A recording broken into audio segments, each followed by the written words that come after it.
a variety of large and small incidents and problems, such as self-harm, suicide, drug use, violence, gambling, corruption, inefficiency, financial waste, mutual aggression, safety accidents, conflicts of interest, distrust, lack of communication, bullying, constant anxiety, child abuse, infringement of teacher rights, obstruction of rights, and exposure to harmful environments, occur frequently in schools and youth settings.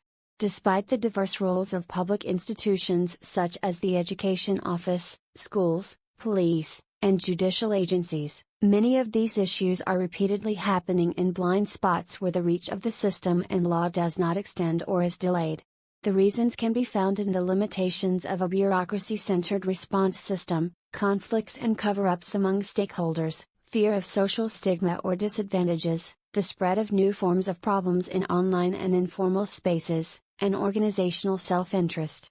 It is also more difficult to report and solve these issues due to mixed roles of victims and perpetrators, a culture where students and parents are reluctant to inform outside agencies about problems, and collective cover-ups within the school.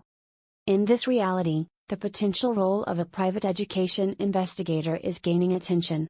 Private education investigators can promptly investigate and analyze sensitive conflicts in schools, hidden crises, patterns of harm and wrongdoing involving individuals or groups of students, and the structural causes of corruption. By providing objective reports, they can function as third-party experts who help solve problems. They are able to respond to the field more quickly and flexibly than institutional investigations and may be more independent of existing educational organizations and police. This enhances their potential to become a new trusted entity not biased towards students, parents, or teachers.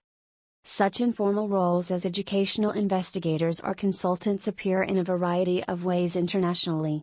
In the United States, private investigators are sometimes hired by parents to investigate issues such as bullying, on-campus crimes, or inappropriate conduct between teachers and students, filling gaps where schools or the police are slow or passive in response. In the United Kingdom, there are education safeguarding consultants who investigate suspected school corruption or child abuse before legal measures are taken and actively mediate and consult between schools and parents. In Australia and Canada, systems such as student ombudsman or student advocacy have been introduced to protect the rights of individual students, collecting evidence and reviewing or advising on school decisions in a manner similar to private investigators. All these examples demonstrate the necessity and role of private expert groups as a social safety net where official legal and administrative systems fall short. However, there are clear risks and limitations to the widespread adoption or expansion of this system. Issues may arise during the investigative process, such as the infringement on personal privacy, controversy over the objectivity and public nature of investigative results, malicious misuse, and limitations regarding legal authority.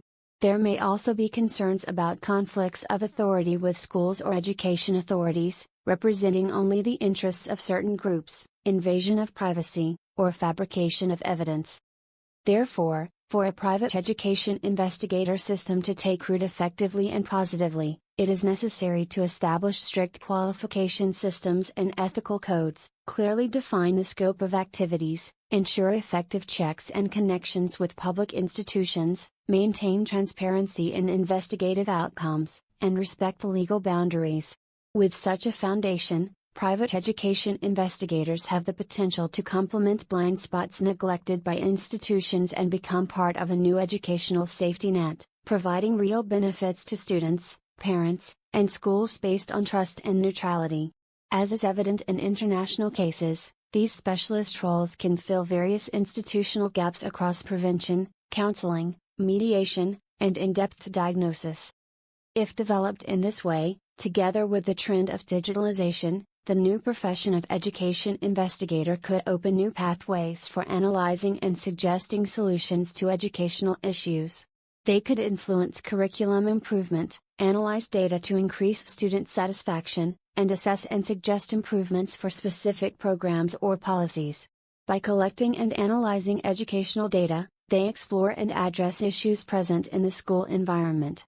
From the standpoint of educational technology or data analysis, They evaluate problems related to learners, thereby improving education. They provide guidance based on analysis of student activity patterns. By studying behavioral and cognitive problems in students' learning processes, they help optimize educational experiences, assess and provide feedback on the outcomes and efficiency of individuals or entire classes. The importance of educational data analysis and research is increasing globally, and related professions are expanding in many countries to foster educational innovation. Additionally, there is a growing need for various roles to address problems such as school violence, youth self-harm, suicide, drug use, gambling, disappearances, and child abuse. Professionals in school violence prevention and intervention work to prevent and resolve violence in schools, analyze problems through communication with students, and suggest appropriate interventions. They identify early warning signs to prevent self-harm and suicide and provide suitable support. Programs are planned to prevent physical or psychological problems before they arise. They design campaigns and educational programs to prevent negative behaviors. In relation to violence or substance abuse, they provide the necessary support, counseling, and preventive education to students.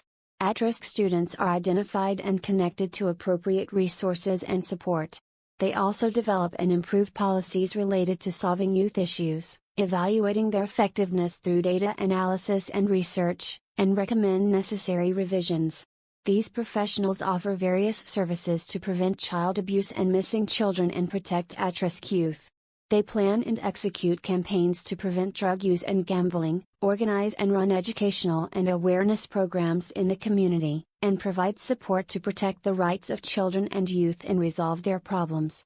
Ultimately, they strive to provide a safer and healthier environment for young people.